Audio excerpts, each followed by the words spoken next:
Associate Professor of Sociology at the University of Maine at Augusta, and I'm recording this video, What Does Your Professor Want from You? For students who are new to college or returning to college or just finding their professors to be a little hard to understand and hard to connect with. That's the goal of this recording, and I hope that by the end of this brief video, you'll at least have a purchase in how to start answering that question for the professors in your life. Because the answer is, it turns out, that the answer is not the same for every professor in every class, in every situation. But there are some ways that you can begin to answer that question for yourself. So let's start to think about who the players might be in this, right? So there's you. You're sitting there, you're a student, you've got your laptop open. You're in a classroom. There's this professor person, or it's a virtual classroom, it's online. So some things are a little bit harder to see, some things are a little easier to see. And then there's what you want. So in answering the question, what does your professor want? It's also useful for you to think about what you want. What do you want to get out of this class? Is it meaning, a sense of meaning as it relates to your life and the life of others? Is it entertainment? Is it knowledge? Is it the ability to do something that you didn't have before? Is it certification, trying to get a job? Or is it a degree to satisfy someone in your life who's asked you, why haven't you graduated yet? Thinking about what you want in this situation is vitally important because then you can think about how it matches up with what your professor wants. And thinking about those motivations and thinking about who wants what and how they relate to one another leads us to Erving Goffman, yet another old dead white sociologist, but a really smart one. And he writes this book in 1959 called The Presentation of Self in Everyday Life, in which he makes a claim. It is a very Shakespearean claim. All the world's a stage and we are but players. Poor players or good players, but players. The idea is that social settings, including jobs and families and, yes, university classrooms, are like stages, right? In which people are trying to stand up there and engage as actors. And how did they do that? Well, they recite lines, but not just to an audience, but also to other people who are also on stage, who are playing roles that have different characters, like the roles of professors and students. Students and students also interact with each other and have lines to share with each other. And the idea is that everybody who gets up on a stage in a scene, setting a scene, right, is trying to carry off that scene to make it go well without a hitch. Everybody says their lines at the right time, at the right moment, with the right motions and all the things you need in order to carry off that scene for some kind of mutual benefit. Maybe not everybody is there for the same reasons, but everybody does want to carry off the scene. And so for Goffman, to understand a scene, a social scene, whether that scene is a classroom or whether that scene is, you know, a job environment or a playground, any kind of situation, you want to know who the characters are, what's in it for them, and what their lines are, what their props are, in order to understand the scene and know how to carry it off. So I'm going to be using this Goffman dramaturgical perspective, it's called, meaning life is like a big drama. Boy, it has a lot of drama in it. And by using that, that can actually get us surprisingly far. So in this scene, think about what your professor wants. That's not necessarily a question with a single obvious answer. It depends on first of all, the understanding that the professor has of what the scene is. What play do they think they're in? Secondly, an understanding of the professor's notion of their character. And if you can understand that, then you may be able to start seeing that your professor is feeding you cues like people do on stage to help you remember your lines. If you're in the wrong scene and you deliver the wrong lines, the whole scene comes to a crashing halt. So clearly this is a moment where knowing your scene and knowing your professor matters. What does your professor want in this scene? So there are, to bring in a little bit more sociology, there's a distinction between manifest purposes and latent purposes. Manifest purposes are these purposes, what your professor wants, the goal of the class that everybody talks about and that everybody agrees upon, pretty much. And in academics, you might be able to say that there are three kinds of manifest academic motivations. Ones that are above board and that people will say, yep, that's what we're doing here. The first is to impart knowledge. This is facts, what happened in 1492 and what actually happened in 1492. What happened in 1491 to set up 1492. What happened in 1493 following 1492. Who were the players? Where were they? What is the current situation now? How many people have died because of the coronavirus pandemic? All of those are questions that have factual answers. Then there's this idea of belief, or what we also in sociology call value, which is taking an understanding of a situation and adding judgment to it, often a moral judgment, a value judgment, a normative judgment, meaning this is good and this is bad. Though that's involving imparting opinions, not about what factually is, but how we should understand that. And certain values you will find spoken of quite honestly in the classroom. The values of embracing science, for instance, or embracing diversity, or embracing the importance of people telling their individual stories, that those are good. The third thing is skill, imparting abilities, and that is different from values or beliefs, these normative judgments, and facts. It allows you to create your own knowledge or to create your own product, your own outcome somehow in a situation. So, for instance, when I teach social network analysis, which is a great class I love, Communication Sociology 375, I tell students the purpose of that is to build your skill in, first of all, seeing the world as a connection of relationships and the mathematical patterns between them. Second, being able to collect information about that world that you observe and to put it in the form of a social network data set. And third, to be able to analyze it to come up with new information, new ways of understanding what it is that you've seen that then can affect the choices that you make about what to do in such a situation. That's a skill. And it imparts abilities. So one thing you can do if you're looking at your professor is to ask yourself, hey, what do I see in the syllabus, right? If you think about it, a syllabus, here's a syllabus for my class, right? It has on the second page a course description, which is required at UMA, and then course outcomes on the third page. With successful completion of the course, students will be able to.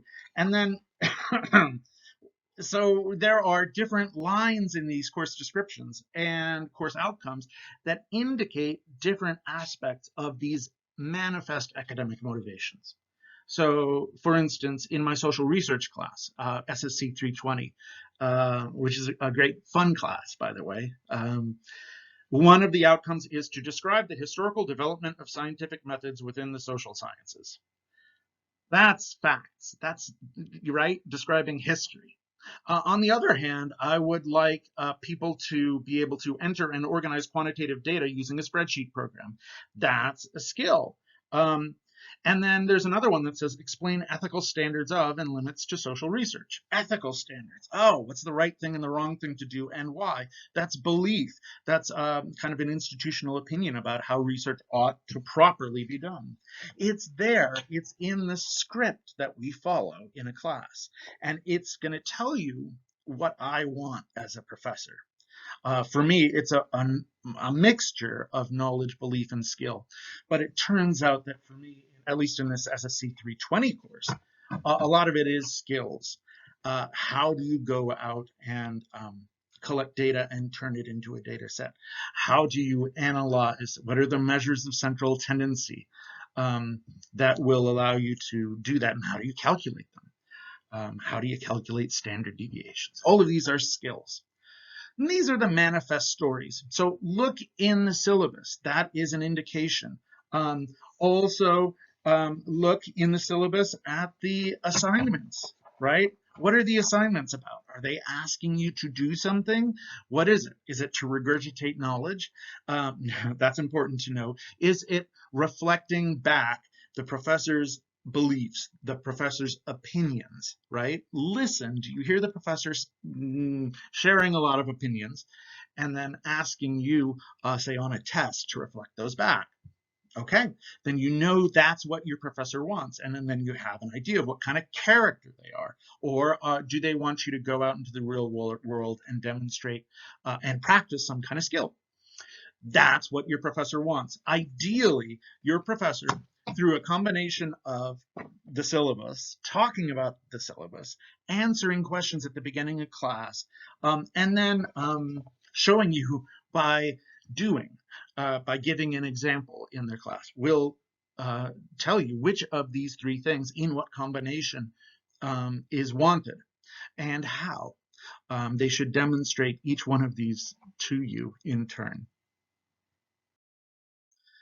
But there's something else that can be lurking latent in the scene, either on stage or it could be a voice coming from off stage. And I'd like us to take an idea of this model where you have a student, you have a professor standing in between the student and this outcome, this thing that the student wants, and then maybe this thing that the professor wants, and you have to figure out how to both get there and say, hey, there might be some other entities there. For one thing, there are other students, right? And the other students may want something else. Another thing that is true is that both the student and the professor are in an institution that actually creates the stage. They're the funders of the scene, right? They're the backers of this stage play that is the scene called a college course. What do they want that could be affecting what both the student has to do and what the professor has to do? For instance, in the syllabus, a fair amount of the stuff, these statements that you see here are mandated text, mandated by the university. So they are an important player in terms of what gets said and doesn't get said.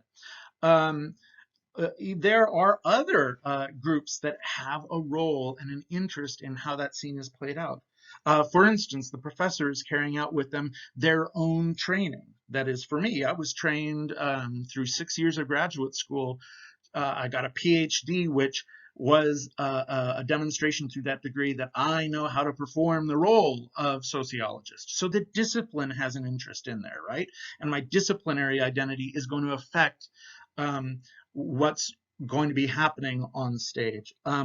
Also, there are employers who might be wanting to hire people. And then there are other groups, even governments have a role to play in what happens on stage. For instance, if you want to work as a social worker, then the mental health and human services major at the University of Maine at Augusta is set up so that you can satisfy the government accrediting and professional accrediting agencies standards for what a social worker must do and what certifications they must obtain. As a matter of fact, that can constrain a professor so much that they are not able to really tailor the academic program in some of those professional settings. And they have to follow a script that is provided to them. So the question there is not necessarily even what does the professor want, but sometimes what does this government accrediting agency want? Or what is this professionally accrediting agency? As in the case of nursing, what do they want?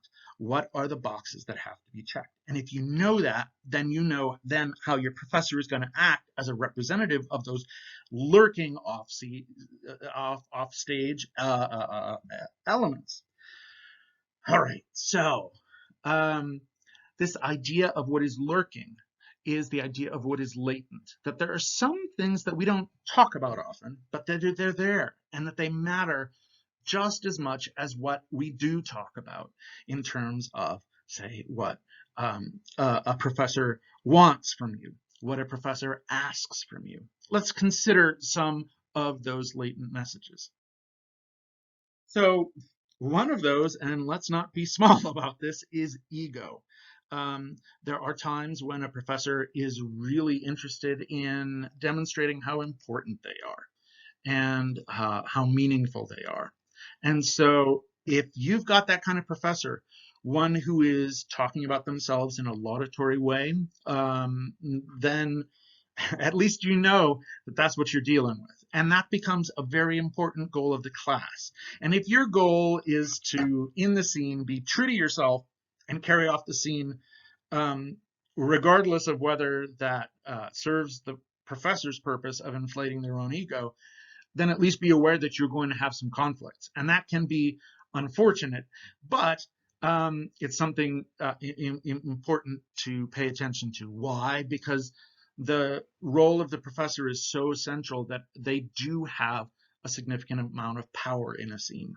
Power, by the way, in sociology is the ability of one actor, whether it's a person or a group, to get another actor to do what they wouldn't otherwise normally do.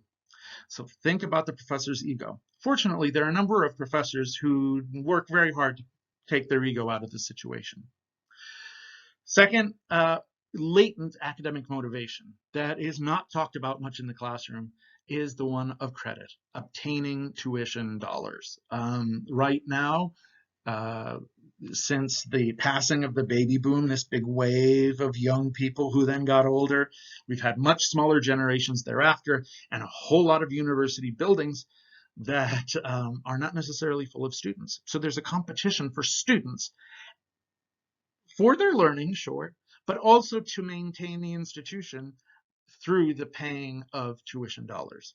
It's also true that compared to the 1960s and 1970s, more and more of the cost of a university education is borne by the tuition payer. You may not know this, but 30, 40, 50 years ago, a huge amount of the cost of a university education was paid for by taxpayers. And then the taxpayers would fund the university, which meant that it wasn't so important that the students show up. Now it is. And so the goal of getting students to come in and take a class and be entertained and want to pay that money is an important latent lurking motivator. The third is the sense of profession. You may notice that I referred to sociology 3 times at least so far in this video. Now, that might be because I happen to have experience in it. It's what I know about. That's legitimate. But it may also be because I'm trying to show you how important sociology is, and the social sciences are more broadly, and how relevant they are to your life. So that's related to ego a little bit, but it's this thing that professors get trained in, which is inflating the importance of and the sense of importance of and respect for the discipline that they represent. We do become fans. And so often it's not about inflating the self, the professor, but inflating the discipline.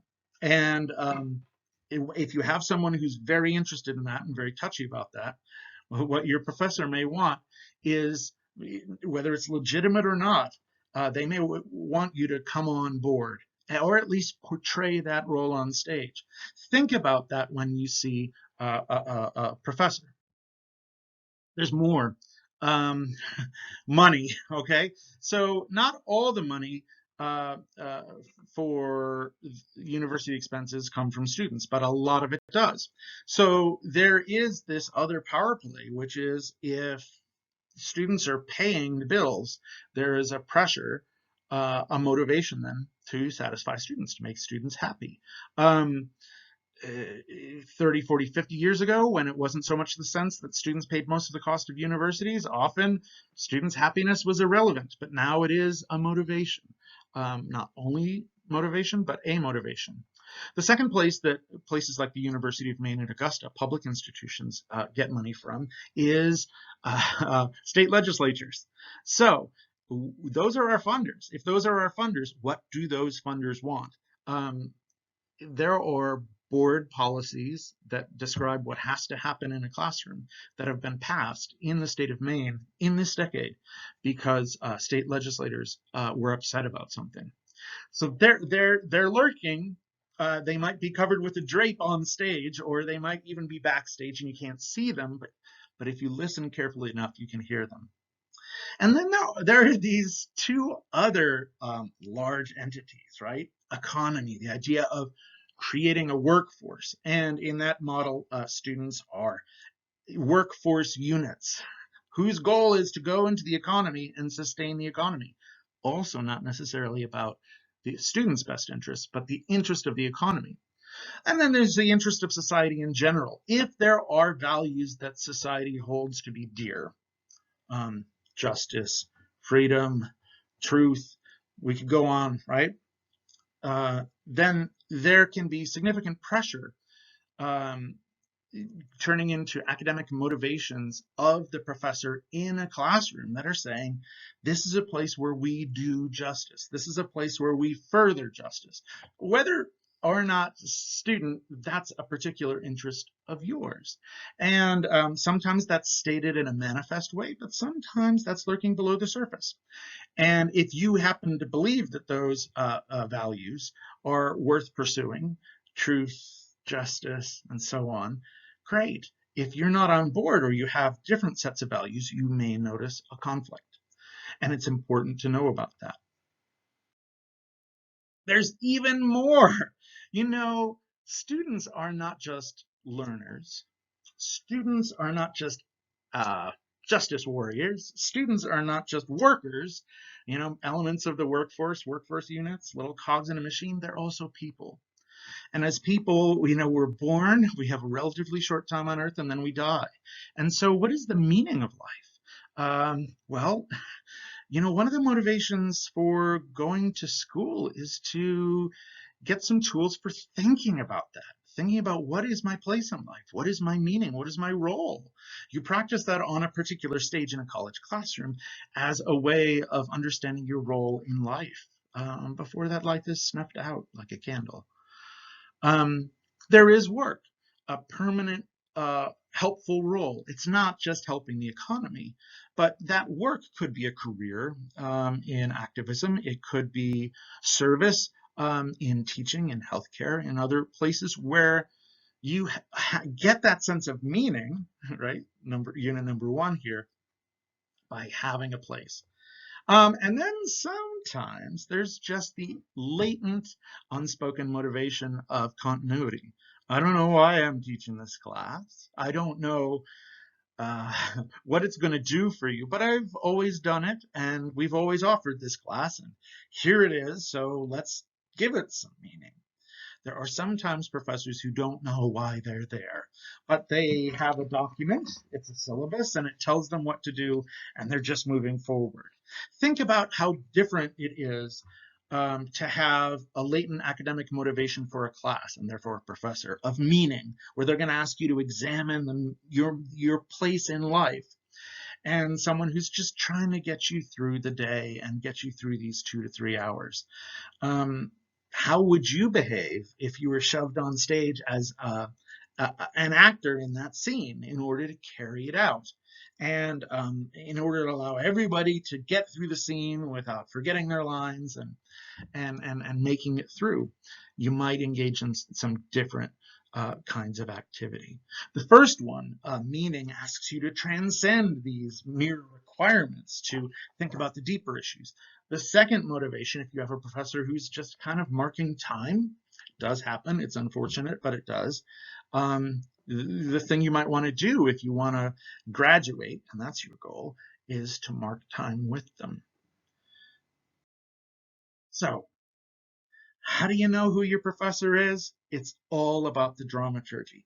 What are the hints, the places where you look? Look for the artifacts, just like in a stage play. If you were in a stage play and you were going to be performing this for an audience, the first thing you'd want to get your hands on is the script. And so that's the textbook, that's the syllabus, that's the written documents that say, this is the scene, this is what it's about, these are the characters, these are your lines, now go. But also you do need to take a look at the character, right? The character of the professor. How does the professor carry themselves off? Do they ask a lot of questions, or do they make a lot of declarative statements? Are they interested in values, beliefs, or imparting skills and teaching new skills, building up your capability? Pay attention to that character. People will tell you who they are, either directly or indirectly. Through their lines or through their actions. And then there's the various props of the scene. So for instance, if you're taking a biology lab, the lab itself and the things that you're being asked to do with the various tools, clearly it's about, in part, mastering the tools, including the tools of a database in which you put your observations in. Analytical software, that's a prop too. That's also going to tell you what your role is. Just as if on a stage you're handed a straw hat and a cane, you know you're going to be singing and dancing very soon. The props will give you a clue. So look to those props. So the last thing, or the second to last thing I want to share with you, is this idea that that has become popular in some circles, this push for uniformity. Why can't we have the experience of a college class or a university class be the same for every student, so that the structure of the syllabus is the same, so that the when you go to an online environment, you know, like a bright space or Blackboard page that is associated with the course, it has all the same links in all the same places. Why can't you have the classrooms all be similarly placed with the desks just so that students don't have to worry about these questions? What does my professor want, and how do I know what it is? You just put everything in the same place, and you have the same lines that are given with the same kind of syllabus, with just, you know, the content being different. Why not do that? Well, I hope the answer is apparent in what I've said before in this presentation. It turns out that you have, first of all, a lot of subjects. Second of all, those subjects have a different emphasis on all of these manifest and latent purposes. And third, you have different professors, people who have expertise in certain things, but not others, coming in and sharing what they know. And it's true that if you talk to, so I have two sociology colleagues, there are three of us at UMA. If you talk to each one of us and you say, how would you describe sociology? We each would have a different thing to say about it. At that point, often some people indicate frustration. Oh, well, it's just going to be that much harder. True. But if you think about a latent purpose of a college education, it is to take not just really one kind of course and have it just be one long slog of knowledge, values, and skills, but to have a series of different courses with different setups in which the professor wants different things. And so they're setting up different kind of scenes to different ends. And what do you get at the end of that? You get really good at entering a situation in which Here you are after graduation, and you're no longer a student, but you are sitting there and you're facing a bunch of people, and you want something and they want something. And you're going to have to ask, who is it that these people are? What do they represent? What are their characters? What are their motivations? What are their props? What are the players that are lurking off stage? Uh, what do they want? What are their purposes? What are their motivations? Um, and figuring that out and figuring out how to align that with what you want. That is the skill of a consummate professional. And so that's what, in the wild variety of college courses and how they're set up and what the professor wants in them, the whole purpose is to prepare you for a solid professional life in which you're able to do that in your work, in your volunteering, in your service, even in your home. It's a new way of looking at things in which you are able to see the world, see how it's set up, see what the scene is that you're walking into, and then um, you know you have the skills to carry it off.